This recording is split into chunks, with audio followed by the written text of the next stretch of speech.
우리 옆에 계신 분들 함께 인사 나눴으면 좋겠습니다. 당신이 있어서 행복했습니다. 또 그 사람과 함께 인사하겠습니다. 당신이 있어 지금 행복합니다.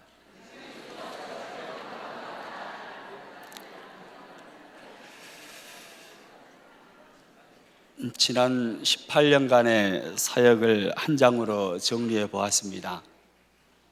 18년, 어감이 이상하네요. 18년, 이것도 어감이 이상해요.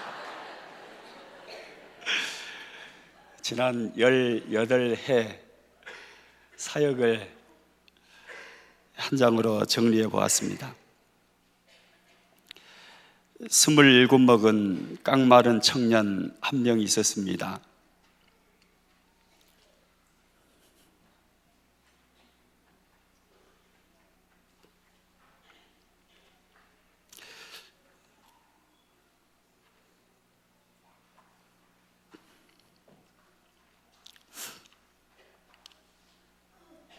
애써 웃음 지으며 속내를 포장하려 하지만 스물스물 올라오는 내면의 어두운 그림자는 이내 청년을 삼켜버립니다. 웃고 있는 껍질, 그러나 한없이 울고 있는 내면, 이것이 청년의 진짜 모습이었습니다.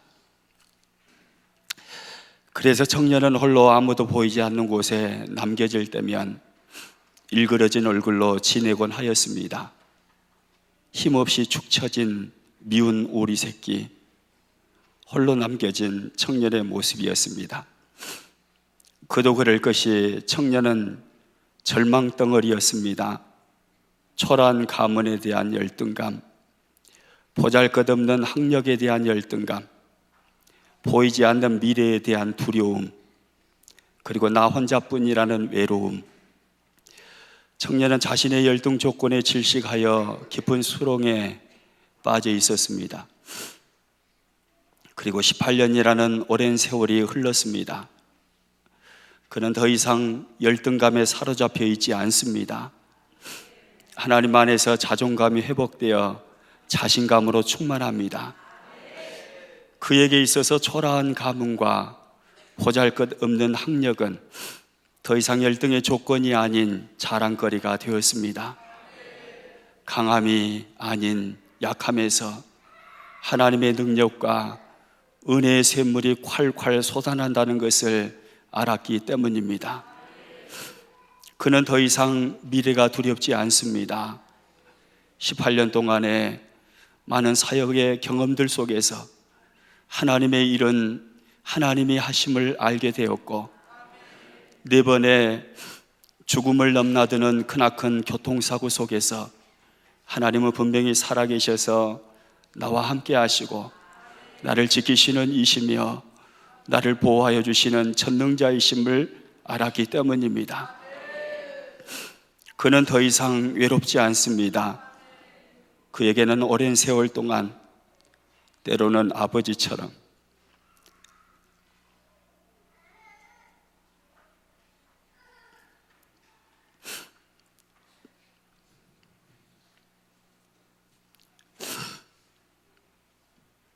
때로는 형님처럼 사랑해 주시고 목회를 가르쳐 주신 백동조 담임 목사님과, 그리고 오랜 세월 동안 함께 웃고 함께 울고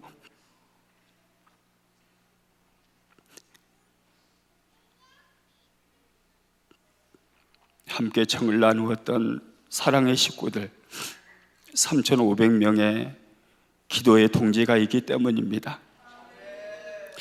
그에게는 70살 목회를 은퇴하는 날까지 민족과 열방의 복음화를 위해 함께 뛰어갈 믿음의 동역자 100여 명의 순천 평안의 식구들이 있기 때문입니다.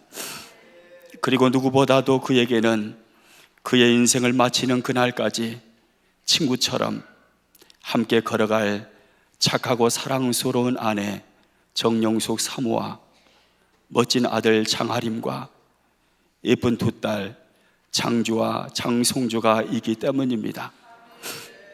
그러기에 그에게는 개나리 보찜 하나 들고 고향 떠나 외삼촌 집에서 20년을 지낸 후 형에서 앞에서 내가 내 지팡이만 가지고 이 요단을 건넜더니 지금은 두 때나 이루었나이다라고 고백한 야곱의 고백이 지금은 자신의 고백이 되었습니다. 이 모습이 18회 전 사랑의 교회에 처음 왔을 때 초라하고 볼품없었던 모습과는 달리 변화된 지금의 저의 모습입니다. 지금은 그래도 조금은 때깔나지 않습니까? 얼마나 고맙고 감사한지요. 첫째는 하나님께 고맙습니다. 둘째는 담임 목사님께 고맙습니다. 그리고 사랑의 식구들인 여러분 모두에게 고맙습니다. 감사해요.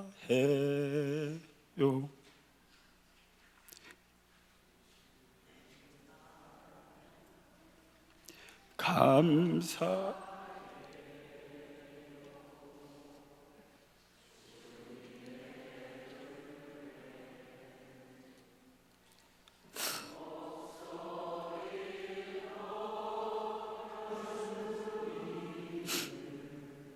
영원히 찬양.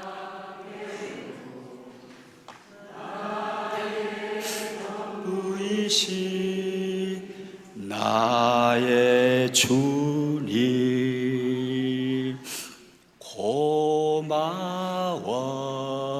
고마워요. 주님의 사랑 고마워요. 주님의 은혜 목소리 높여 주님을 영원히 찬양해요. 나의 전부이신 나의 주님. 저는 사실 목회자로서는 빵점짜리 가문을 가지고 있는 사람입니다. 어린 시절에 교회에 나간 것은 고작 중고등학교 때 친구 따라 몇 번 나간 것이 전부였습니다. 그리고 제 나이 20살 때 대학 학력고사에 떨어지고 삶이 꼬이기 시작하면서 자살을 생각하며 인생의 가장 추운 겨울을 보내고 있을 때 교회를 찾아 예수님을 구주로 영접하고 하나님의 자녀가 되었습니다. 사실 말이 20살이지 제가 오랜 방황 끝에 교회에 나온 날은 20살 12월 31일이었습니다. 공교롭게도 그날이 주일이었습니다. 그래서 사실은 21살 때 교회를 나간 거나 같습니다. 예수님 믿고 신앙생활을 시작하니까 너무 행복했습니다. 예수님 첫사랑이 황홀했습니다. 그렇게 좋을 수가 없었습니다. 그래서 나의 남아있는 인생 영혼 살리고 영혼 복되게 하는 복음 전하는 자로 나를 하나님께서 사용해 주시면 좋겠다.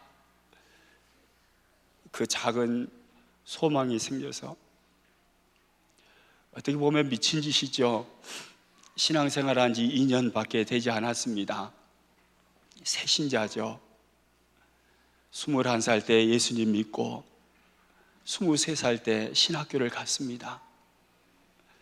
지금 생각하면 참 웃기는 이야기인 것 같아요. 23살 때 신학교 가서 1학년 1학기 때 그렇게 좋고 행복할 수가 없었습니다. 나같이 죄 많은 사람, 방황했던 사람, 초라하고 볼품없는 사람, 이 사람도 하나님께서 복음을 위해서 쓰시는가, 이게 너무 감사하고 고마웠습니다.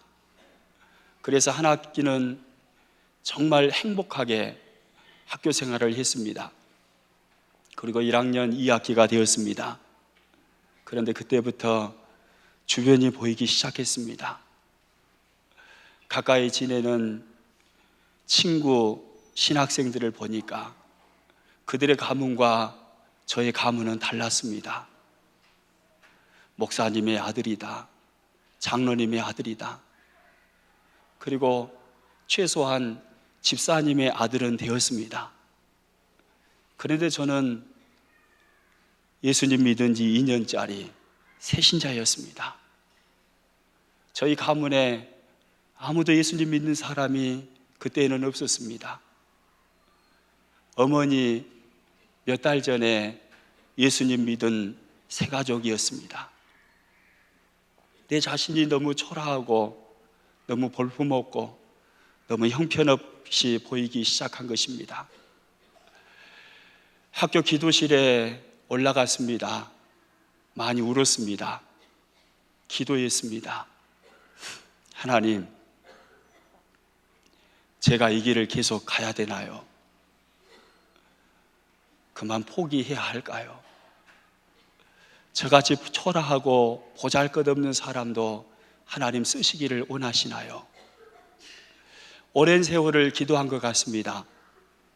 그러던 어느 날 밤, 내 안에 계신 성령님께서 저에게 그렇게 말씀하시는 것 같았습니다. 야, 이 미련한 종아, 네가 한번 생각해 보아라. 내가 만약에 너가 그렇게 부러워하는 목사님의 아들, 장로님의 아들, 영적 가문이 빵빵한 신학생들을 훗날 사용할 때와 너같이 아무것도 자랑할 것도 없고 아무것도 내세울 것도 없고 누가 봐도 부족한 것 투성이고 연약한 너 같은 사람을 내가 사용하였을 때, 내가 똑같이 사용한다면 어느 쪽에서 나의 영광이 더 많이 드러나겠느냐? 내 안에 계신 성령님께서 그렇게 말씀하시는 것 같았습니다. 안 돌아가는 머리로 돌려보았습니다. 그랬더니 답이 보였습니다.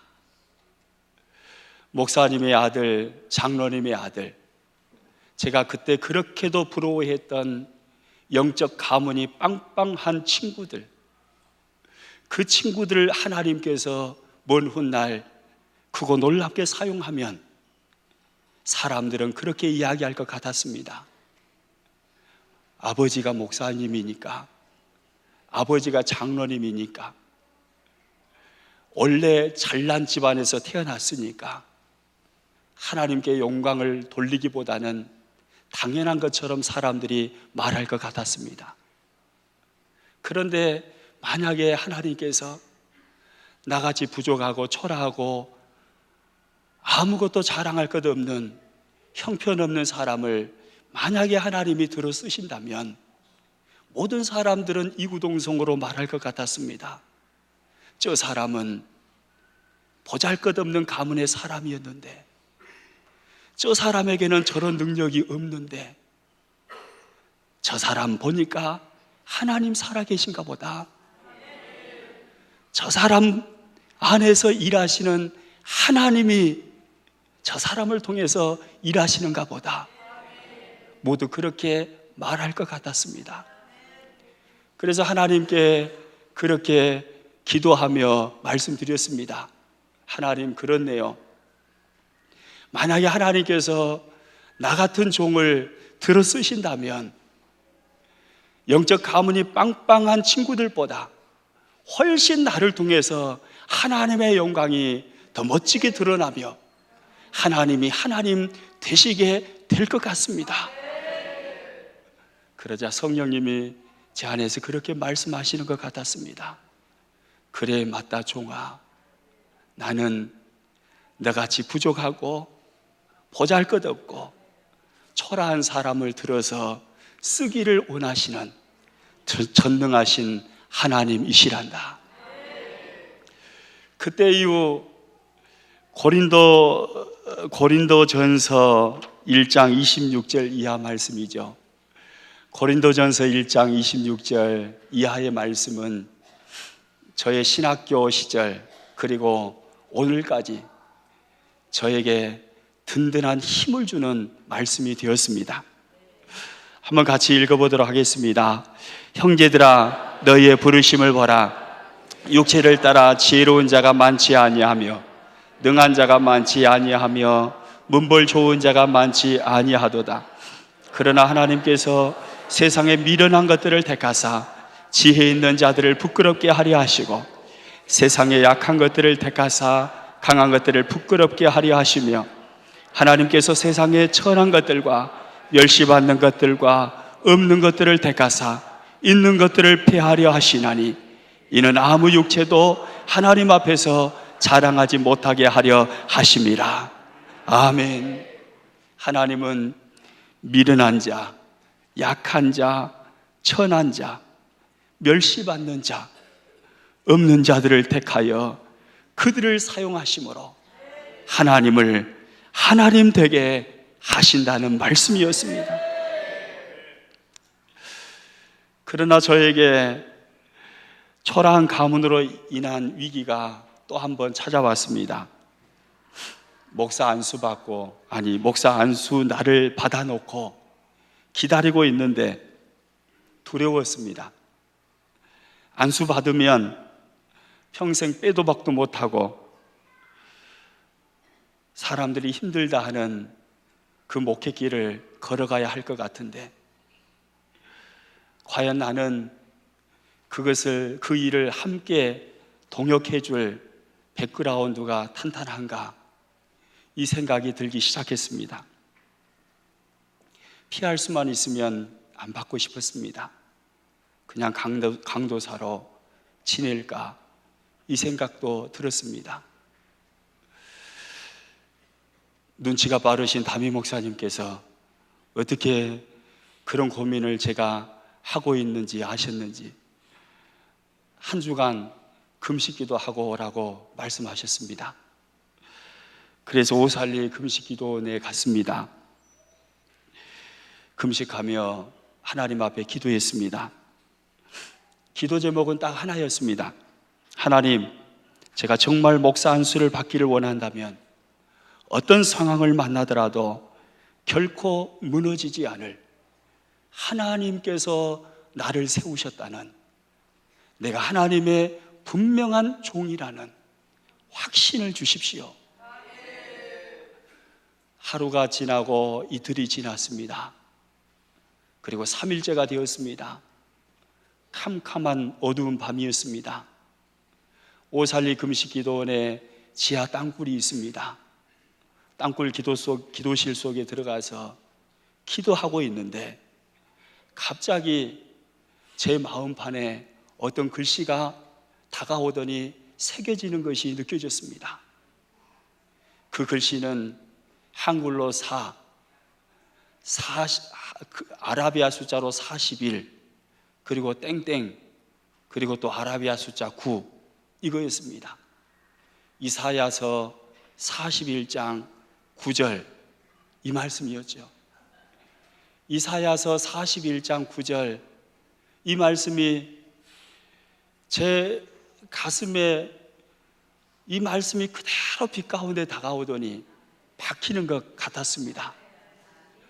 순간 저는 그런 생각을 했습니다. 이사야 41장 9절 말씀이 무슨 말씀일까?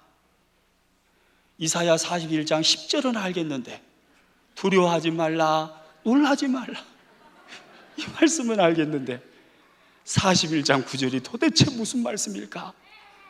혼자 순간적으로 고민하고 있는데 놀라운 일이 일어났습니다. 깜깜한 직사각형의 어두운 기도실이었습니다. 그런데 천장에 매달려 있던 일자형 작은 형광등이 갑자기 켜졌습니다.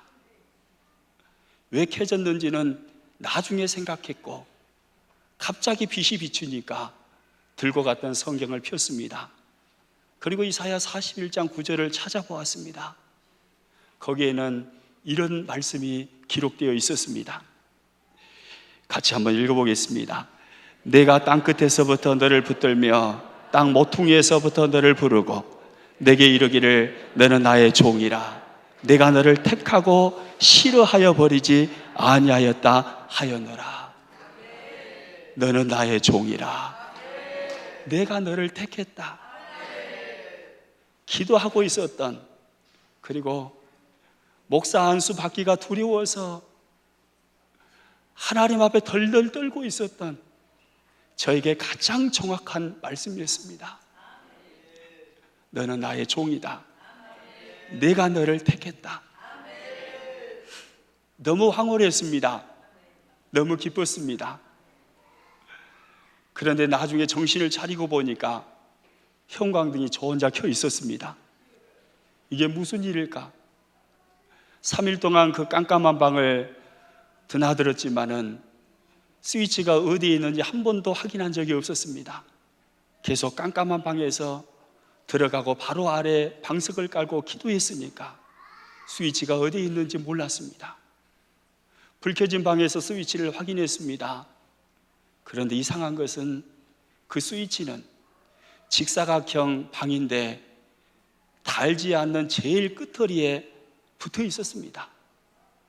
내가 혹시 기도하다가 밤 미쳐가지고 손을 막 뒤졌고 흔들다가 나도 모르게 손끝이 닳아버렸을까 하고 혼자서 미친 척하고 막 손을 휘둘러 봤습니다.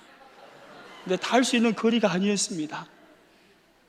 상당히 멀리 떨어져 있는, 제 손이 닿지 않는 직사각형 끝에 그 스위치는 달려 있었습니다. 지금도 풀지 못하는 숙제입니다. 어떻게 형광등이 켜졌을까? 맞는지는 모르겠습니다. 혼자 그렇게 결론을 내리고 있습니다. 미련한 종이, 부족한 종이 내가 저를 택했고 종으로 세우려고 하는데 그것이 의심스러워 가지고 기도하고 있으니까 하나님이 깝깝하셔갖고, 야, 이사야 41장 9절을 좀 봐라. 이사야 41장 9절을 줬는데 이 멍청한 것이 이사야 41장 9절에 뭔 말씀이 써진지도 모르고 있으니까 답답하신 하나님께서 천사들을 보내셔가지고 순간적으로 스위치를 누르신 것이 아닌가. 저 혼자 그렇게 답을 내리고 있습니다. 모르겠어요. 그런데 참 그 말씀 받고 너무 황홀했습니다. 하나님이 나를 종으로 부르셨구나. 하나님이 나를 택하셨구나. 확신 가운데 목사 안수를 받을 수가 있었습니다. 부족한 사람, 약한 사람, 천한 사람, 초라한 사람, 그 사람을 들어 쓰시는 하나님을 찬양합니다. 오늘 본문의 말씀을 저는 참 좋아합니다. 본문을 함께 읽겠습니다. 고린도후서 12장 9절에서 10절 말씀입니다. 나에게 이르시기를 내 은혜가 내게 족하도다. 이는 내 능력이 약한 데서 온전하여 짐이라 하신지라. 그러므로 도리어 크게 기뻐함으로 나의 여러 약한 것들에 대하여 자랑하리니 이는 그리스도의 능력이 내게 머물게 하려 함이라.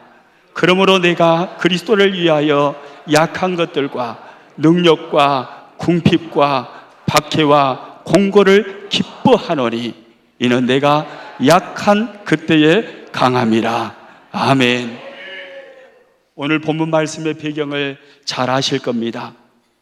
사도 바울은 자신을 괴롭히는 육체의 가시, 즉 어떤 질병인지는 모르지만 자신의 그 끔찍한 질병을 고쳐주시도록 하나님 앞에 3번이나 간절히 기도했습니다. 그런데 하나님의 응답은 그것이었습니다. 내 은혜가 내게 족하도다. 이는 내 능력이 약한 데서 온전하여 짐이라. 그러자 사도 바울의 고백이 이것입니다. 그러므로 도리어 크게 기뻐함으로 나의 여러 약한 것들에 대하여 자랑하리니 이는 그리스도의 능력이 내게 머물게 하려 함이라. 그러므로 내가 그리스도를 위하여 약한 것들과 능력과 궁핍과 박해와 공고를 기뻐하노니 이는 내가 약한 그때에 강함이라. 이는 내가 약한 그때에 강함이라. 얼마나 은혜가 되는 말씀인지 모릅니다. 저는 이 말씀을 참 좋아합니다. 약한 자인 저는 힘들 때마다 이 말씀을 꺼내 읽으면서 새 힘을 얻곤 합니다. 하나님은 약한 자를 들어서 그거 위대하게 쓰심으로 하나님이 하나님 되심을 세상 가운데 나타내시기를 원하신다는 것을 이 말씀을 볼 때마다 느껴집니다. 약한 나로 강하게, 가난한 날 부하게, 눈먼 날 볼 수 있게 주 내게 행하셨네. 호산나 호산나 죽임 당한 어린 양. 호산나 호산나 예수 다시 사셨네. 약한 나로 강하게, 가난한 날 부하게, 눈먼 날 볼 수 있게 주 내게 행하셨네. 호산나 호산나 죽임 당한 어린 양. 호산나 호산나 예수 다시 사셨네. 할렐루야. 저는 정말 약하고 초라한 사람입니다. 가문적으로나 학력으로나 저의 스펙은 초라함 그 자체입니다. 그런데 하나님은 그 약함이 강함되게 하셨습니다. 이 놀라운 은혜를 베푸신 하나님의 은혜가 고맙습니다. 사임을 하려고 하니 교회 앞에 고마웠던 수많은 기억들이 스쳐 지나갑니다. 담낭 제거 수술을 받으시고 힘이 많이 드셨을 때, 많이 힘드셨을 텐데 양복을 땀으로 흥건하게 적시며 설교하시면서 목사는 교회를 이렇게 사랑해야 한다는 목회의 핵심을 가르쳐 주신 담임 목사님께 감사드립니다. 결혼 날짜는 잡아놓았지만 결혼식 할 돈이 없어 힘들어하고 있을 때 일일이 교인들에게 전화를 거셔서 축의금을 미리 당겨서 내게 하시고 결혼식을 올려주신 담임 목사님, 그리고 말도 안 되는 담임 목사님의 축의금 권유에도 기꺼이 축하해 주시며 결혼식을 올려주신 장로님, 권사님, 집사님들께 감사드립니다. 오토바이 사고를 당해서 하늘이 무너져 내린 것과 같은 고통을 당하고 있을 때 자정이 넘은 시간에 사모님과 함께 수술실을 찾아 아침이 밝아오면 부활주일 예배를 인도하셔야 함에도 불구하고 수술실 밖에서 기도로 온 밤을 지새우시고 환한 아침이 되어서야 부활주일 예배를 인도하시기 위해 교회로 돌아가셨던 담임 목사님과 사모님, 그리고 그 사고로 사경을 헤매던 형제를 살려달라고 금식하며 철야하며 기도해 주셨던 수많은 교우님들께 감사드립니다. 지금 말씀드리지만 그때 기도해 주셨던 처남이 된 그 형제는 완전히 회복되어 얼마 전에 결혼하여 행복하게 잘 살고 있습니다. 덤벙대기만 하고 일을 잘하지 못하여 답답하셨을 텐데 그럼에도 불구하고 꼭 참으시고 끝까지 중요한 일들을 맡겨주신 담임 목사님, 일 잘못하여 답답하였을 텐데 아무 말 하지 않고 묵묵히 따라주고 함께 해주셨던 부교역자님들, 그리고 장로님들, 그리고 오늘 헌신 예배를 드리고 있는 노인대학 교수님들께 감사를 드립니다. 오랜 세월 동안 이 큰 사랑의 빚을 지고 이제 순천으로 떠납니다. 순천에 가서 또 다른 사람들에게 이곳에서 받은 사랑의 빚을 갚겠습니다. 순천에 목포 사랑의 교회와 같은 이런 좋은 교회 세우기 위해 몸이 부서지도록 뛰고 또 뛰겠습니다. 우리 찬양하겠습니다.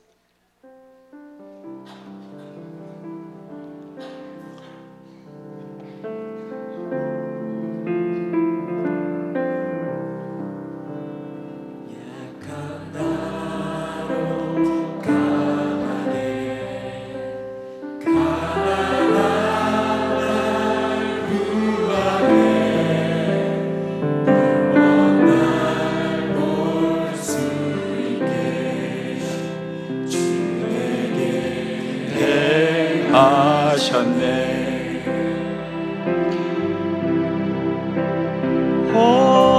호산나 호산나 주님 나가느냐. 호산나 호산나 예수 다시 사셨네.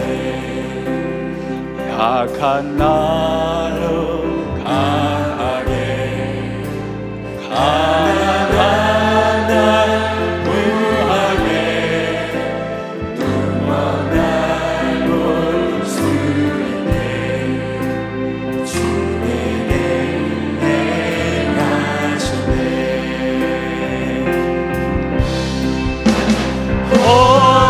호산나 호산나 주님 나가느냐.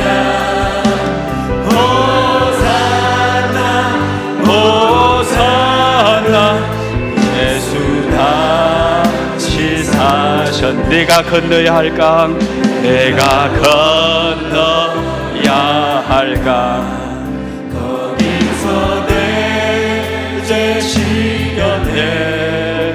이제 주의 사랑이 나를 향해 흐르네.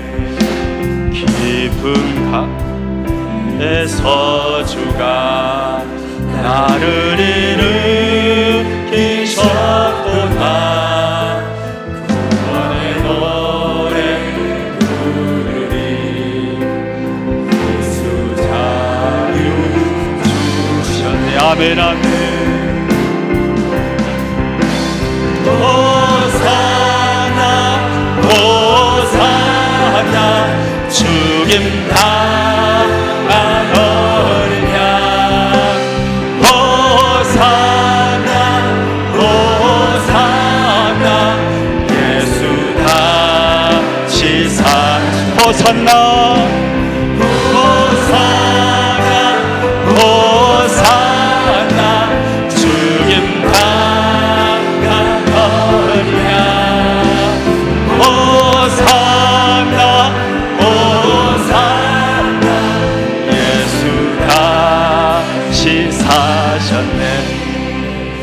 우리 함께 기도하겠습니다. 감히 이런 말씀 드리고 싶습니다. 저는 목회자로서 빵점짜리 과거를 가지고 있는 사람입니다. 그런데 하나님 살아계심 믿고 심는 대로 거두리라 말씀하신 하나님의 말씀을 붙들고 끝까지 참고 인내하며 기다렸더니 목회길이 열렸습니다. 저에게는 이런 날이 오지 않을 줄 알았습니다. 너무 초라하니까요. 너무 볼품없으니까요. 그런데 지금 고백할 수 있는 것은 하나님은 살아계시더라고요. 하나님의 말씀은 1.1획도 한마디도 틀리지 않더라고요. 내가 급해서 내가 의심했었지, 하나님의 말씀은 하나님의 때에 정확하더라고요. 목회자로서 빵점짜리인 저를 하나님이 쓰신다면 오늘 예배하는 여러분들, 오랫동안 함께 정을 나누고 함께 웃고 함께 울었던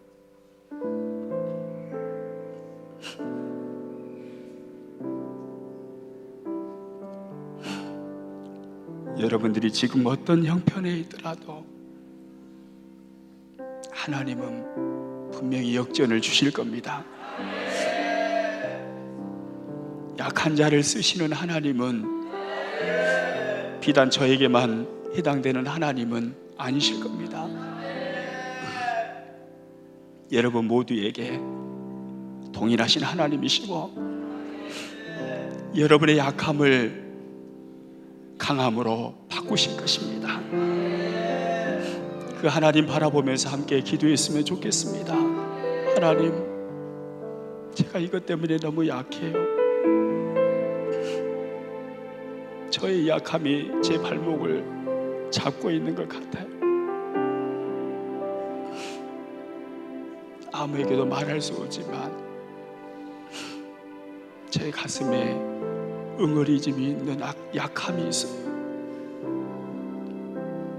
그러나 하나님, 이 약함을 통해서 강함되게 하실 줄로 믿습니다. 나의 약함을 들어 사용하여 주옵소서.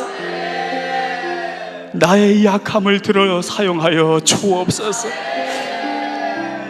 내가 약하다고 생각했던 바로 그것이 하나님 앞에 강한 재료로 쓰임받게 하시고 나의 약함을 자랑케 하여 주옵소서. 하나님 앞에 함께 주여 한번 기도하시고 부르짖으시고 기도하기를 원합니다. 주여,